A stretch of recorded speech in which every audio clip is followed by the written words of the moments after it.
South Korea's improbable Asian Cup escapes give the feeling that this could just be their year. It did not come as late as the 99th-minute equaliser on Tuesday that led a thrilling penalty shootout triumph over Saudi Arabia in the round of 16 of the AFC Asian Cup. But it was equally dramatic, highly unlikely, and beggaring belief. As South Korea looked destined to be heading out of the Asian Cup for the second game running as they trailed Australia 1-0 with the clock ticking over into injury time, the one man who their hopes are primarily resting on rose to the occasion, inspiring a come-from-behind 2-1 win that sent them into a semifinal tie with Jordan. Son Heung-Min is a consummate professional who does not know how and when to give up whenever he is out on the field. He leads by example, and his sheer presence is far more valuable than goals and assists, even if he usually delivers those in truckloads. What he brings to South Korea cannot be underestimated, and yet, by his lofty standards, he has been having a quiet Asian Cup, with both his goals prior to Friday's quarterfinal coming from the penalty spot. Nonetheless, with his side staring in the face of elimination, Son's trademark determination saw him break free inside the box even when surrounded by a sea of Australia defenders, although the angle was difficult for a shot and the passing lane was about to be closed down by the oncoming Lewis Miller.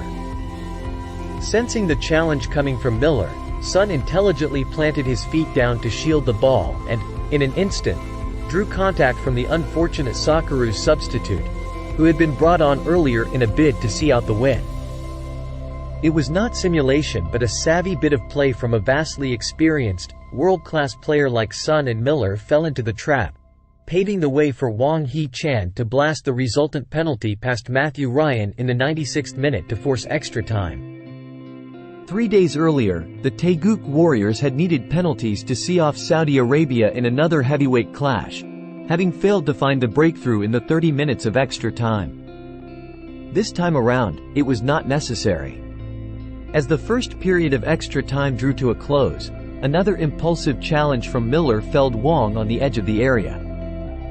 It was one of those where it almost looked too close to score from a free kick, with insufficient distance to get the ball up over the wall and back down again. It was also a formidable-looking Australia wall, with Ryan placing the towering duo of Harry Souttar and Miller on the near end of the wall, furthest away from where his starting position would be, while Aziz Behich was prone on the ground just in case a cheeky ground effort was on the cards. Ultimately, none of it mattered considering the undeniable quality Son possesses. In the end, Son did not even need to find either corner. Once his free kick had cleared the lower side of the wall, which was hardly an insignificant hurdle given Kai Rolls and Jackson Irvine's stand at 1.85 and 1.89 meters respectively, the sheer pace on the shot meant it had Ryan beaten all ends up, even if it did nestle into the back of the net in a fairly central area. Son, who was without a goal at the last Asian Cup in 2019, had well and truly announced his arrival at this edition of the continent's premier tournament. South Korea had once again pulled off what looked to be impossible. Of course, it is concerning for the Taeguk Warriors that they regularly find themselves in holes that they have to dig out of. Still, when talking about teams that go on to win titles, there are always the old adages and clichés. Winning even when you are not playing at your best, or, all that matters is grinding out the victories. In truth, South Korea are not even playing poorly at all. In Saudi Arabia and Australia, they have come up against two fellow powerhouses of the continent. They have played excellent football and largely dominated both contests. It has just so happened that they found themselves behind each time and that it looked deep into injury time for them to pull level.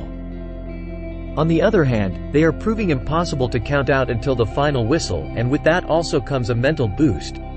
A perception that they just cannot be beaten, in their minds, as well as that of their future opponents. Sport sometimes produces some intangible and unexplainable phenomenon.